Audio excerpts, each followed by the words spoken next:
అమ్మా నమస్తే. నమస్తే అమ్మా. అమ్మా హ్మ్. కొంతమంది హ్మ్. భర్తలు హ్మ్.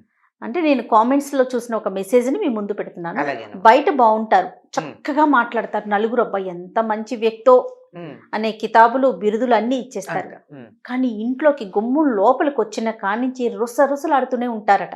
హ్మ్. భార్య ఒకటికి ఒక ప్రశ్న రెండోసారి అడిగితో ఇక సమాధానమే లేదు. హ్మ్. సమాధానం లేకపోవటం చేతరింపులు. హ్మ్. బయట మాత్రం అంత ఓపికగా మాట్లాడతారు. ఫోన్‌లు అంత బాగా మాట్లాడతారు. ఇంట్లోకొచ్చేసరికి ఎందుకు ఇలా బిహేవ్ చేస్తారు? అసలు వీళ్ళని ఏం చేయాలి? ఎలా మార్చుకోవాలి? అసలు అవకాశం ఉంటుందా? మారడం అన్నది చాలా కష్టమైనటువంటి విషయం అమ్మా. అవునమ్మా? చాలా కష్టం. ఎందుకంటే మార్పు తేవాలి అంటే చాలా ప్రయత్నం చేయాలి వ్యక్తిత్వంలో. అయితే ఓర్పు ఉంటే మాత్రం అవుతుంది. కానీ ఎందుకు ప్రవర్తిస్తున్నారు అన్న దాన్ని అర్థం చేసుకుంటే మార్చటానికి ఏ ప్రయత్నం చేయాలో తెలుస్తుంది. ఎందుకు ఎందుకు ప్రవర్తిస్తారమ్మా? ప్రవర్తిస్తారు అంటే, మాకు వ్యాకరణం చెప్పేటప్పుడు యాక్టివ్ వాయిస్, పాసివ్ వాయిస్ తెలుగులో లేవా అని అడిగారు. హ్మ్. ఇంగ్లీష్‌లో ఉన్నాయి గదా! హ్మ్. Active voice, passive voice. ఆ ప్రశ్న అడిగినటువంటి వ్యక్తిని ఆహ్, ఈ వ్యాకరణం చెప్పేటటువంటి ఆయన అన్నాడు, "ఎందుకు లేవు నువ్వున్నావు కదా!" అన్నాడు. అంటే అదేమిటన్నారు. "నువ్వు ఇంట్లో పాసివ్ వాయిస్, బయటకొస్తే యాక్టివ్ యాక్టివ్. వాయిసు" అన్నారు. హ్మ్. అంటే ఇంట్లో నోరెత్తడానికి వీలు లేకపోతే బయటకొచ్చి నోరు చేసుకుంటాడు. ఆ! బయట బాగా వినయంగా నోరెత్తకుండా ఉండేవాడు. హ్మ్. ఇది ఇంటికెళ్ళి అక్కడ ప్రతాపం చూపిస్తాడు. అంటే మనిషిలో ఉండేటటువంటి మనస్తత్వాలు ఎక్కడో అక్కడ తన అసలు లక్షణం లాస్ట్ అవ్వాలి. బయటపడాలి గనక అసలు లక్షణం ఆ! అది బయటపడాలి గనక ఇతరుల మీద పెత్తనం చూపించే లక్షణం ఏదైతే ఉందో, తన అధికారం చేసే లక్షణం ఏదైతే ఉందో, అది తను ఉద్యోగం చేసే చోట చూపించలేడు, మిగిలిన చోట్ల చూపించలేడు గనక ఇంట్లో చూపిస్తాడు. పడుతోంది కదా భార్య అని. హ్మ్. అది ప్రధానంగా ఉండేటటువంటి కారణం. అంతేకాకుండా ఇల్లనేది శాంతి స్థానం అని చెప్పారు. బయట ఎక్కడ ఏది చేసినా శకుంతల కూడా అదే చెప్తుంది. బయట ఎక్కడెక్కడ ఏ ఏ ఇబ్బందులు పడ్డా, ఎన్ని కష్టాలు చుట్టుముట్టినా, ఏం చేసినా ఇంటికొచ్చేటప్పుడు భార్య పిల్లల మొహాలు చూసేటప్పటికల్లా ఆ సమస్యలు తగ్గి శాంతం వస్తుంది అని. అటువంటి శాంతం పొందే పద్ధతుల్లో ఒకటేమిటంటే, ఆ ఫ్రస్ట్రేషన్ అంతా ఇక్కడ తీర్చుకుని తేలికైపోతారు. అది కానీ దీనికి కారణం ఏమిటంటే, ఉద్యోగ జీవితాన్ని అంటే బయట ప్రపంచంలో తను బతికే తీరుని, కుటుంబ జీవితాన్ని రెండింటిని సమన్వయం చేసుకుని ఒకేలాగా ఉండడం చేతకాకపోవడం. ఇక్కడ, హ్మ్. అక్కడ అలాగే ఉండొచ్చు కదా! అవును. ఇక్కడ బయట ఎంత ఓర్పుగా ఉన్నాడో, భార్య దగ్గర కూడా అంత ఓర్పుగా ఉండొచ్చు కదా! ఆవిడ ఏదన్నా చెడ్డ పని చేస్తే, తప్పు చేస్తే, ఆవిడ గయ్యాళై పోట్లాడితే ఏమన్నా తను మాట్లాడొచ్చు గానీ, అది ఏం లేకుండానే పెత్తనం చేయటం.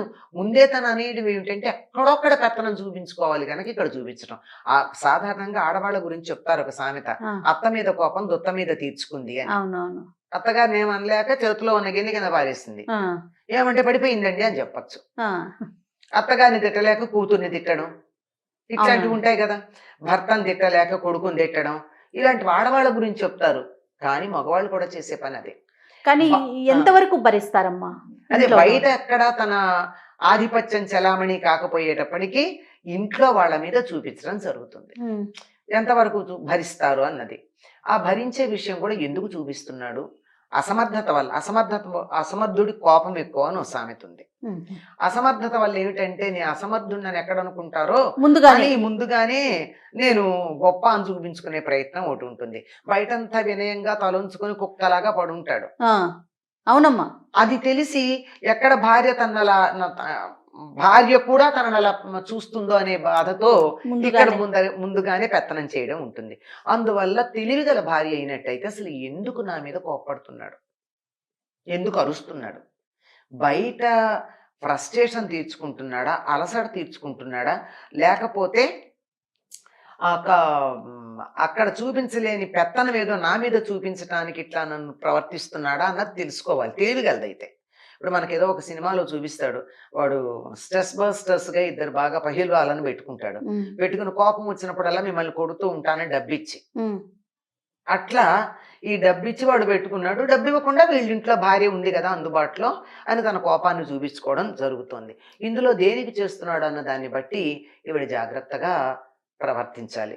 ఈ రకంగా బయట పెత్తనం లేక తన అధికారం చూపించలేక ఇంట్లో చూపిస్తున్నాడని అర్థం చేస్తే ఇంటి దగ్గర కూడా అతడు చాలా గొప్పవాడన్న మాట అనే భావన కలిగేట్టుగా మాట్లాడితే చాలు చల్లబడిపోతాడు. ఒకవేళ అదైతే అబ్బా మీరెంత బాగా చేశారండి, మీరెంత బాగా ప్రవర్తించారు, ఏదో చిన్న చేసింది, ఎంత చక్కగా ఉన్నారు ఏదో ఒక మాట అంటే ఆ ఈగో సాటిస్ఫాక్షన్ అయి బయట ఏదో అట్లా నేను తలొంచుకున్నా, ఇంట్లో నేను నేనే కింగ్ నేనే పిల్లిని కాదు king Mehdi I'm the Mehdi అని అనుకుని సాటిస్ఫై అవ్వచ్చు. తెలివి ఈ అమ్మాయి బిహేవ్ ఆ మాత్రం ఈగో ఈ అమ్మాయి వదులుకుంటే సుఖంగా ఉంటుంది.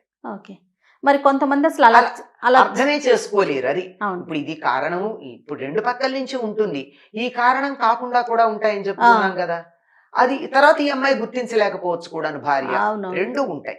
అందువల్ల ఈ కారణం కాకపోతే మరొకటి ఏముంది, ఇట్లా కాకపోతే కోపం అక్కడ ఆపుకుని వచ్చి ఇక్కడ బయటపడతాడు.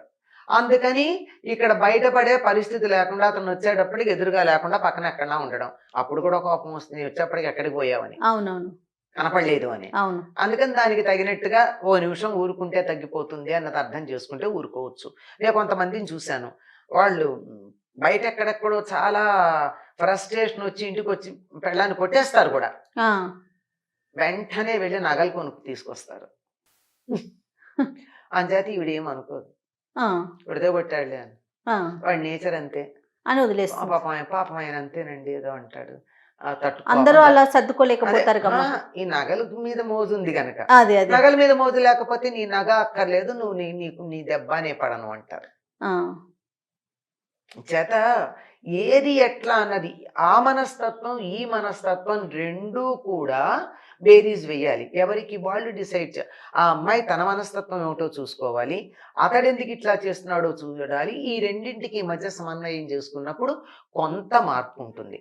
అంటే ఎందువల్ల అవుతోంది అని అర్థం చేసుకుని సమర్థించటం, అది స్వభావమే అనుకో, ఇంకా కారణం ఏం లేదు, స్వభావమే అంత స్వభావం. కొంతమంది ఉంటారు కదా దుర్వాస గోత్రోద్భవులు అంటూ ఉంటాం మనం, అంటే దుర్వాసుడు వారసులు, ఎందుకు కోపం వస్తుందో తెలియదు కానీ పాపం అనవసరంగా దుర్వాసుడు అంటాం, ఆయన ఏదో పెద్ద కారణం ఉంటేనే అన్నాడు ఆయన. అవును, అగ్నిహోత్రావధానులు ఇట్లాంటి పేర్లు అంటూ ఉంటాం. అట్లాంటి వాడు అనుకోండి ఏం చేస్తాం, అతడి కోపం తగ్గించటానికి చాలా రకాల ప్రయత్నం చేయొచ్చు. వైద్యపరంగా చూడొచ్చు, ఆహారంలో మార్పులు తీసుకురావచ్చు, తన ప్రవర్తనలో మార్పులు తెచ్చుకోవచ్చు.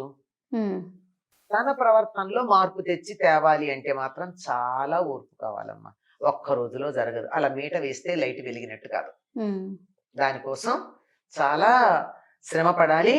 ఎంతగానో తాను ఒక మాటలో చెప్పాలంటే తపస్సు చేసిన స్థాయిలో చేయాలి. అంటే తన శక్తి పెంచుకోవాలి. అది ముందు తన శక్తి పెంచుకుని ఏమిటంటే తను ఎంతగా శక్తి పెంచుకుంటుందంటే చూడంగానే అతడిలో ఉన్న ఆవేశం అంతా తగ్గిపోయేట్టు ఉండాలి. అంత శక్తి పెంచుకునేటటువంటి సాధన చేయాలి. సాధన అంటే ఇప్పుడు నేను ఏది మంత్రమో జపమో చేయమని చెప్పట్లా, మనస్సుని నిగ్రహించుకోవడం. అన్నిటికన్నా దేని వల్ల ఎక్కువ బలం వస్తుంది అంటే మౌనం వల్ల. మాట్లాడకుండా ఉండి ఉండి ఉండి ఒక మాట మాట్లాడండి, భలే వస్తుంది అది తూటాలాగా. అది ఒక్క మామూలు మాటకే కాసేపు ఏదో కారణంగా మాట్లాడకుండా మనం మాట్లాడితేనట్లా వచ్చేటైతే, ఈ నోటితోనే కాక పంచేంద్రియాలతోనూ మౌనం పాటించి ఒక విషయం నాకు కావాలి అని గట్టిగా మనం అనుకుంటే ఎంత శక్తి వస్తుంది. ఆ శక్తి నోటితో అనకుండానే కళ్ళ ద్వారా ప్రసరించి మార్పు రావచ్చు. కానీ దానికి చాలా ఓర్పు కావాలి, శక్తి కావాలి, సమయాన్ని వెచ్చించాలి. ఇదేం లేకుండా ఎట్లా అవుతుంది? ఇక ఆ వ్యక్తుల మీద ఆధారపడి ఉంటుందేమో, అంతే కదా. వ్యక్తుల మీద జనరల్ గా కారణాలు అనలైజ్ చేసి చెప్పాం, ఇటు కారణాలు చెప్పాం, ఇటు కారణాలు చెప్పాం, వీటిని పర్మిటేషన్స్ అండ్ కాంబినేషన్స్ ఇవి కాక వేరేవి కూడా ఉండొచ్చు. వీటిని తీసుకుని ప్రతి కేసు కూడా యూనిక్ కేసు అమ్మా, ఏ రెండు ఒకటిగా ఉంటాయి. ఆ యూనిక్ గా ఉండేటటువంటి కేసెస్ ని కేస్ స్టడీ విడిగా చేసి ఎలా అయితే సమర్థించటం వీలవుతుందో అట్లా చేయాలి. కానీ కనపడడం మాత్రం ఉంది. కాకపోతే తరచుగా ఎందుకు చేస్తారు అంటే ఆడవాళ్ల మీద ఉన్న చులకన భావం వల్ల. ఏం చేస్తున్నా అడిగి పడి ఉండక అని. ఉద్యోగం చేస్తోంది అనుకో, సంపాదిస్తుంటే ఉద్యోగం చేస్తోందని పొగరంటారు, చేయకపోతే పోషిస్తున్నా భరించాలంటారు. ఏదో ఒకటి తమ ప్రవర్తనని సమర్థించుకోవడానికి చెప్పినటువంటి మాటలు తప్ప ఇవి వాస్తవం కాదు. వారికి వారు మారాలి కదా, మనతో పాటు ఉన్న మనిషి ఎంతవరకు సంతోషంగా ఉందన్న విషయాన్ని వాళ్ళు కూడా వాళ్ళలో గుర్తించాలి. మార్పు రావాలి. ఆ మార్పు రావడానికి వీళ్ళు ప్రయత్నం చేయాలి. చెప్పానుగా, ఆ, తమ శక్తిని పెంచుకుని తను సంతోషంగా ఉంటే అవతల వ్యక్తికి ఎంత సంతోషం కలిగించగలదు అనేది తెలియజేయాలి.